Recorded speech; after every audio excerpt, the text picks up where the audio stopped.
Here are a couple of problems that use the intermediate value theorem.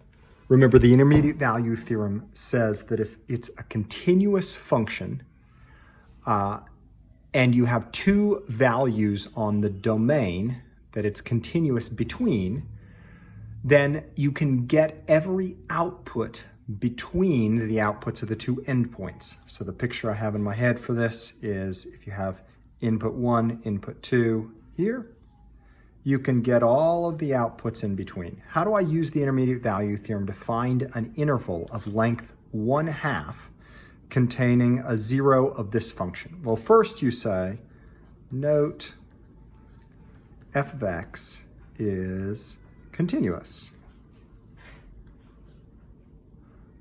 on negative infinity to infinity. So polynomials are great, they're continuous everywhere. Now, how am I gonna find an interval of 1/2? Well, I always start at the easiest place, frankly. F of 0, 0 plus 0 plus 4.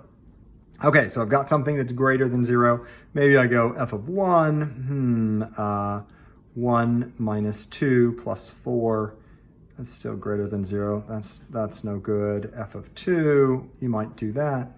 8 minus 8 plus 4, still greater than 0. Okay, that's no good. Let's go the other direction. So f of negative 1. Okay, so you've got negative 1, negative 2 plus 4. Okay, that's greater than 0. Let's cross that out because now I'm moving left on the number line, right? So if you're thinking about this, I tried first 0, 1, 2. Now I've got negative 1. Those are out. Now I'll try negative 2. Okay, negative 2, can you see that's negative 8 minus 8 plus 4. That's less than 0. Aha! And you might say, wait, that's an interval of 1. That's an issue. Well, since I've got it bounded somewhere between there, I'm just going to pick f of negative 1.5. We'll go ahead and, let's see. That is, so negative 1.5 to the third is negative 3.375. Negative 2 times negative 1.5 squared is negative 4.5 plus 4. Well, that's still less than 0. So turns out that I can chuck this point, and I could say, thus, by the intermediate value theorem, there is a 0. Oops. There is a 0 on the interval negative 1.5 to negative 1, okay? The rest of those are sort of my work, but I'm just showing you my method. Okay, so let's do another problem, maybe even slightly more frequent, is show that this function is equal to that function, cosine of x equals cosine inverse of x. This is a little bit tricky because this takes in an angle, outputs an x coordinate or a ratio. This takes in an x coordinate and outputs an angle. Show that it has a solution on the interval. So usually what we do is we let a function be all of this on one side. So let f of x be cosine of x minus cosine inverse of x. And now we just need to find a place that f of x is equal to 0. This is continuous on, well, cosine is continuous everywhere. Cosine inverse, remember this takes in an x coordinate.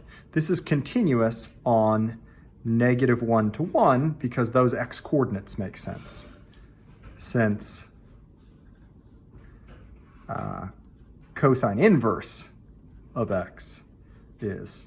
Okay, so it's continuous everywhere. Now I've just got to find out someplace above and below. Well, this problem sort of sets the cookies on the bottom shelf. What's f of 0?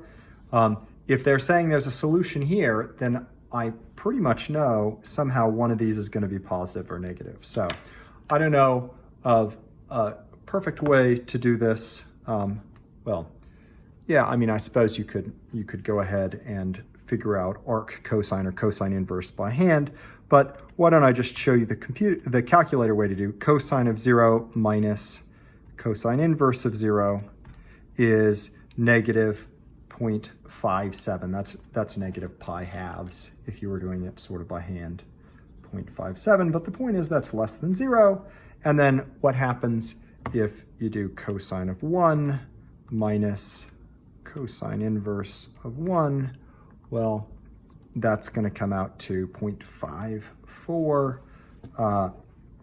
Frankly, I don't know what cosine of 1 is. 1 radian is not something that I think would be easy to do in your head, but you could know that it was bigger than 0, I guess.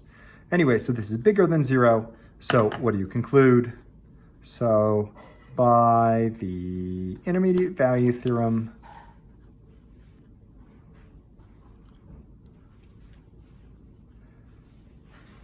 there is a solution